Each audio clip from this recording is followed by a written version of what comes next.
Сәлем достар, бүгін өте дәмді және жұмсақ болып шығатын цифра тортының рецебімен бөлісемін.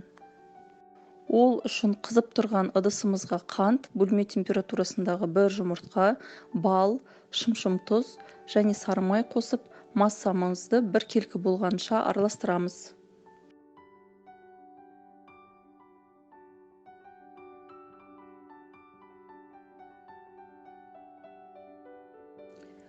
Ас содасын қосамыз, ақ көпіршік пайда болғанға дейін араластырамыз.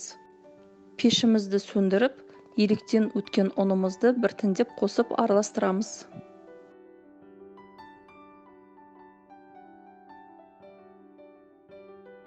Қамырымыз жұмсақ, әрі қолға жабыспауы керек. Қамырымызды бірдей 3 бөлікке бөлеміз.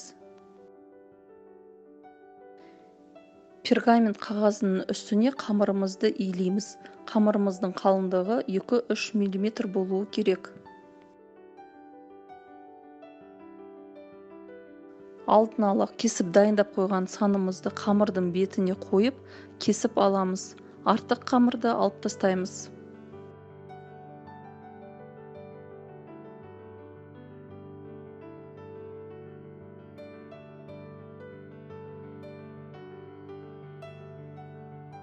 «180 градусқа қызып тұрған пешке 2-3 минут пісіреміз. Кремге 33% клегейді қоюланғанша миксерлейміз. Қант ұнтағын творожный сыр салып, тағы 2-3 минут миксерлейміз.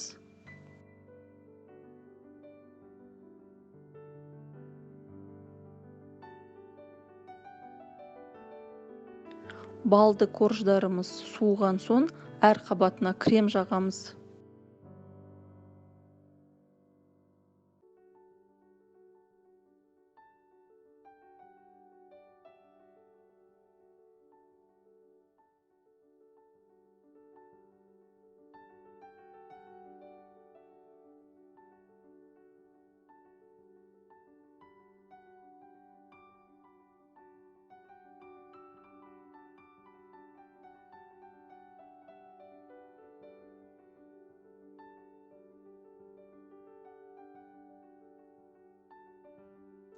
Өз қалауларыңызша кез келген жеміс-жидектермен әсемдеулеріңізге болады.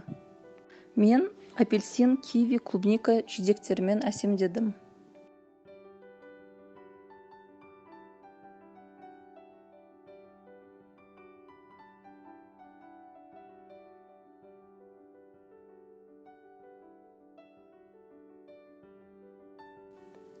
Вафлидан түрлі түсті гүлдер және бельгийский шоколадтан түрлі түсті шариктермен әсемдедім. Әсемдеп болған соң тортты 2-3 сағатқа немесе түні бойы тоңазытқышқа салып қойғанымыз дұрыс. Сонда тортымыз өте жұмсақ және дәмді болып шығады. Дәл осындай торт кез келген мерекелік дастарханыңыздың көркіне айналады. Ас болсын!